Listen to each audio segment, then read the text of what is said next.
Assalamualaikum warahmatullahi wabarakatuh. Perkenalkan, nama saya Zulmaro. Saya dari Prodi BJKR, nama di sedikit Muhammadiyah Muara Bungin. Baiklah, di sini saya akan membahas tentang HIV dan AIDS. Apa itu AIDS dan apa itu HIV? Mari kita simak penjelasan dari saya. Kita diberitahu bahwa terinfeksi HIV ini berarti dalam tubuh kita terdapat HIV serta antibodi untuk melawan infeksinya.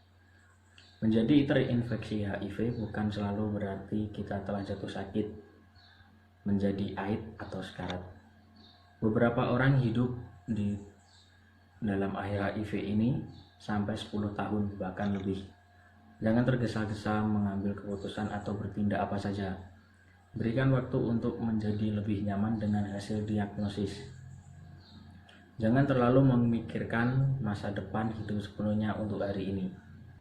HIV adalah sebuah virus yang menyerang sistem kekebalan tubuh manusia. Sedangkan AIDS muncul setelah virus HIV menyerang kekebalan tubuh kita selama 5 hingga 10 tahun lebih. Sistem kekebalan tubuh menjadi lemah dan satu atau lebih penyakit yang dapat timbul. Karena lemahnya sistem kekebalan tubuh tadi, beberapa penyakit bisa menjadi lebih berat daripada biasanya. Seperti kita menjalani demam atau bagaimana, itu akan lebih mudah terkena demam karena sistem tubuh kita sudah melemah atau berkurang karena virus HIV tersebut. Sistem kekebalan tubuh kita bertugas untuk melindungi kita dari penyakit apapun yang setiap hari menyerang kita. Antibodi adalah protein yang dibuat oleh sistem kekebalan tubuh ketika benda asing ditemukan di tubuh manusia. Bersama dengan bagian sistem kekebalan tubuh yang lain, antibodi bekerja untuk menghancurkan penyebab penyakit, yaitu bakteri, jamur, virus, parasit. Sistem kekebalan tubuh kita membuat antibodi yang berbeda-beda sesuai dengan semua penyakit termasuk HIV. Antibodi khusus HIV inilah yang terdeteksi keberadaannya ketika hasil tes HIV kita dinyatakan positif. Jadi antibodi sangat penting dalam tubuh kita untuk menjaga kekebalan tubuh kita dari penyakit-penyakit yang menyerang kita. Nah, bagaimana cara virus ini bisa masuk dalam tubuh kita? Inilah penjelasannya. Di dalam tubuh kita terdapat sel darah putih yang disebut dengan sel CD4. Fungsi sel ini seperti saklar yang menghidupkan dan memadamkan kegiatan kekebalan tubuh, tergantung ada tidaknya kuman yang harus dilawan. HIV yang masuk ke tubuh menularkan sel ini, membajak sel tersebut, dan kemudian menjadikannya pabrik yang membuat miliaran tiruan virus. Ketika proses tersebut selesai, tiruan HIV itu meninggalkan sel dan masuk ke sel CD4. Sel yang ditinggalkan menjadi kekebalan tubuh kehilangan kemampuan untuk melindungi tubuh kita dari serangan penyakit. Keadaan ini membuat kita mudah terserang berbagai penyakit. Apabila kita sudah terserang virus ini, maka kita akan mudah terkena penyakit. Apa aja itu penyakitnya, termasuk dari bakteri ataupun yang lainnya. Setelah kita terinfeksi virus ini, kita tidak langsung sakit. Kita mengalami masa tanpa gejala khusus. Walaupun tetap ada virus di dalam tubuh kita tidak mempunyai masalah kesehatan akibat infeksi HIV dan merasa tubuh kita tetap menjadi baik-baik saja. Masa tanpa gejala ini bertahun-tahun lamanya karena tidak ada gejala penyakit pada tahun-tahun awal terinfeksi HIV. Sebagian besar ODA tidak tahu ada virus dalam tubuhnya. Hanya dengan tes darah dapat kita mengetahui dirinya terinfeksi HIV. Kita tidak akan tahu apabila kita tidak melakukan tes untuk mengetahui apakah kita terinfeksi HIV atau tidak.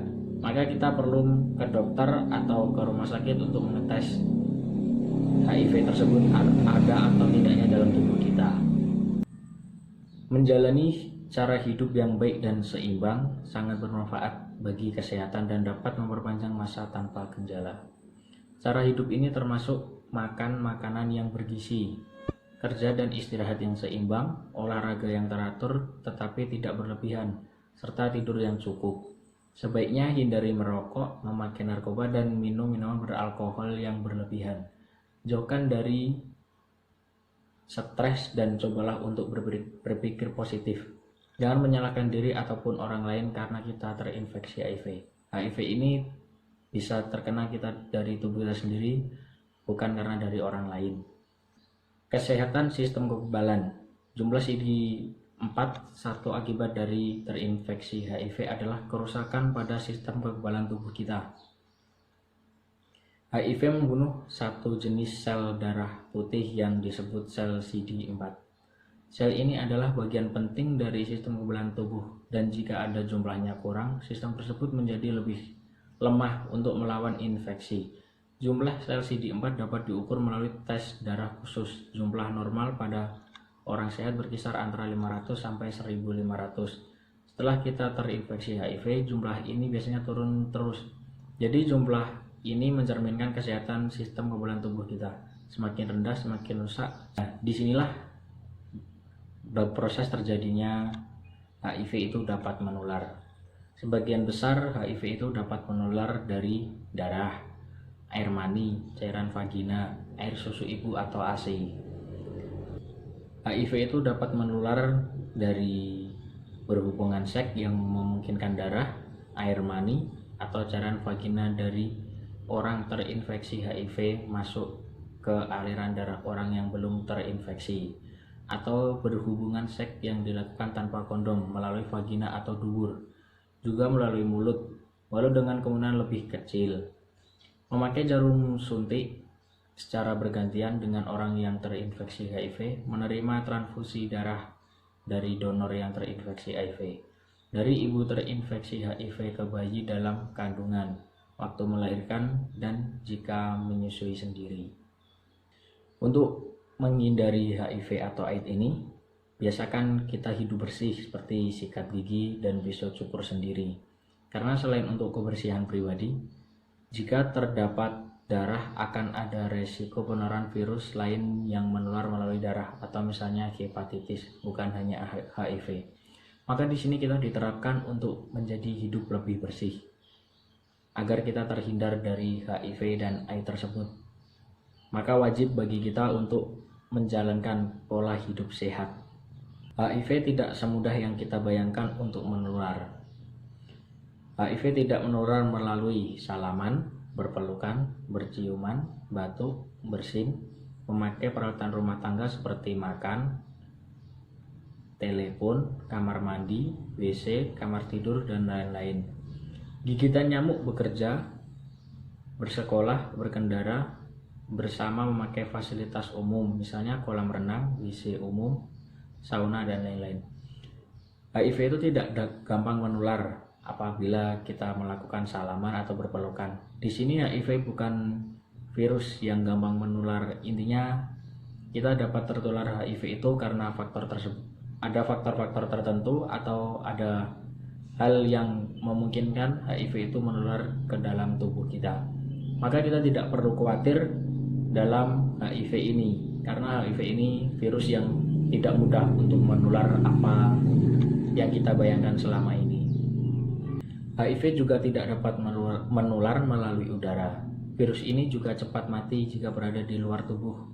Karena itu, hidup bersama orang terinfeksi HIV bukanlah hal yang perlu ditakuti.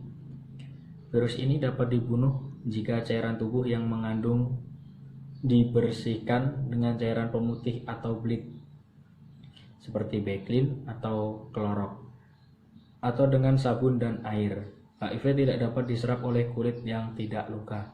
Nah, apabila kita terluka, kita kemungkinan bisa tertular HIV. Tapi apabila tubuh kita tetap baik-baik saja, tidak ada luka ataupun bagaimana, kita tidak dapat tertular, apalagi cuma melalui udara. Jadi kita tidak perlu khawatir hidup bersama orang yang mengidap HIV ini.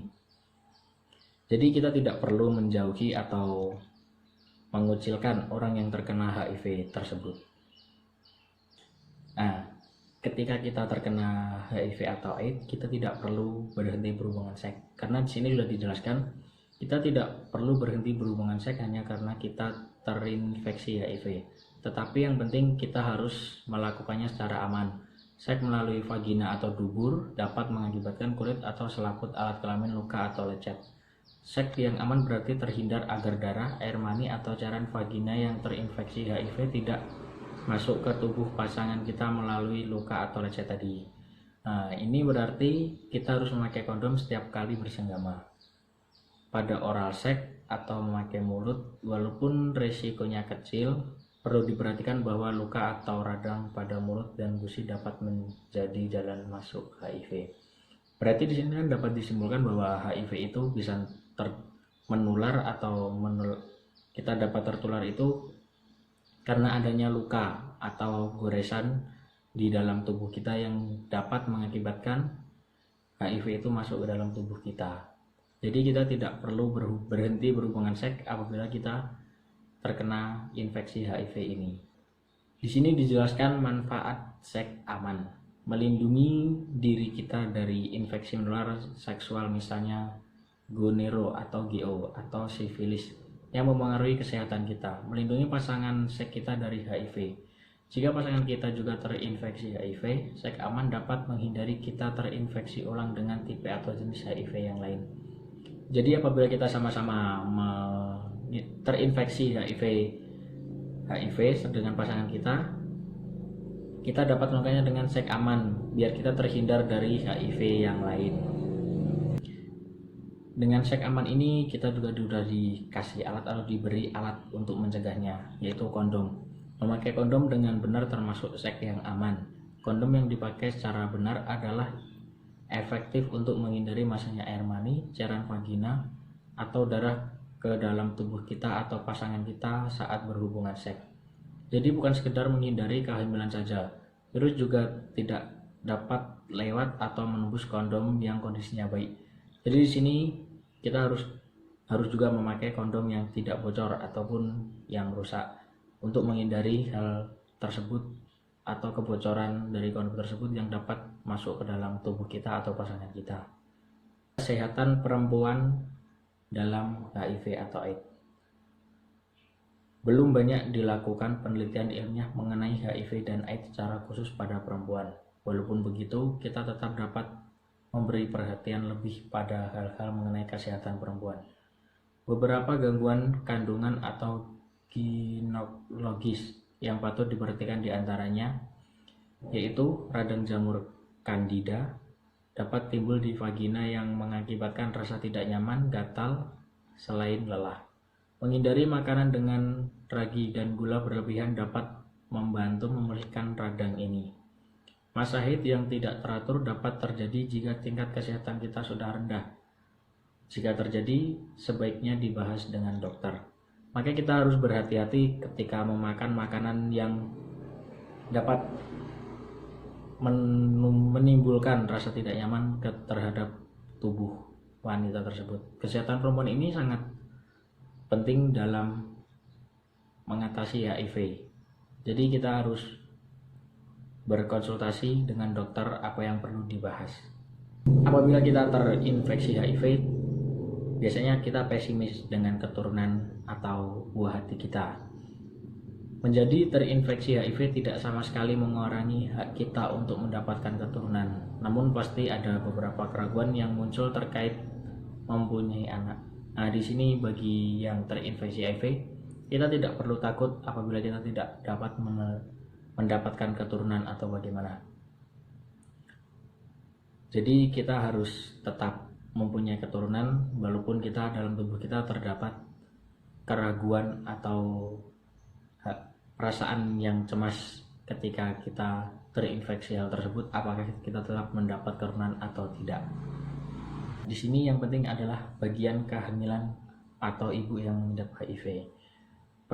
Perempuan yang terinfeksi HIV ini mungkin memikirkan bersama suami atau pasangan tentang kehamilan atau mungkin sedang hamil. Banyak perempuan mengkhawatirkan resiko bayinya tertular HIV. Ada juga kekhawatiran tentang pengaruh bagi kesehatan sang ibu sendiri. Walaupun penelitian baru tidak sepenuhnya mendukung dugaan ini, perempuan dengan HIV tidak perlu merasa gagal atau tidak sempurna. Walaupun ada hal yang harus dipertimbangkan secara matang ketika merencanakan kehamilan. Resiko bayi juga menjadi terinfeksi HIV adalah di bawah 30%. Resiko ini dapat diturunkan dengan memakai obat. Sebaiknya kita mencari informasi lebih lanjut jika kita mempertimbangkan memperoleh keturunan atau sedang hamil.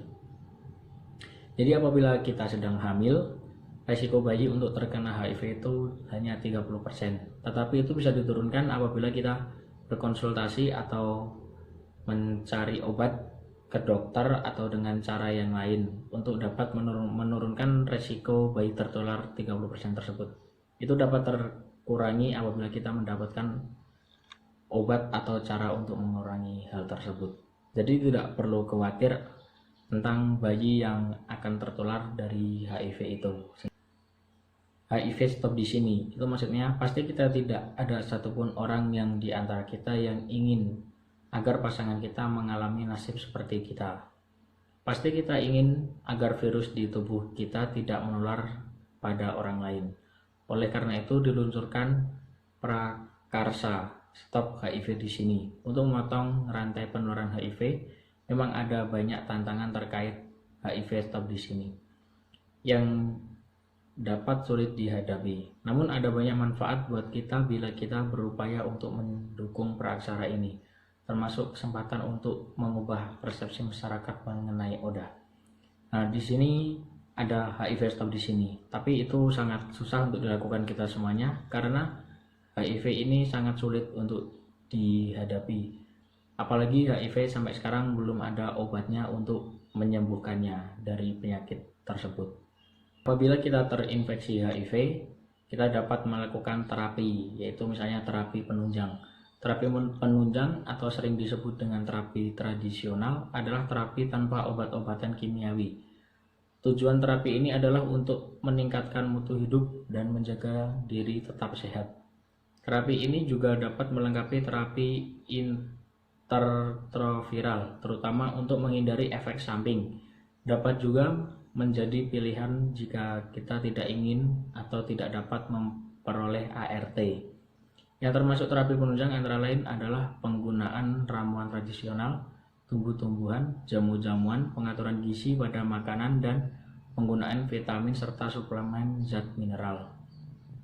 Di sini kita dapat melakukan terapi ini secara tradisional, dan obat-obatan yang ada di sekitar kita itu dapat membantu untuk menyembuhkannya. Misalnya tumbuh-tumbuhan tradisional atau ramuan tradisional, jamu-jamuan itu biasanya dapat dijumpai di sekeliling tempat tinggal kita.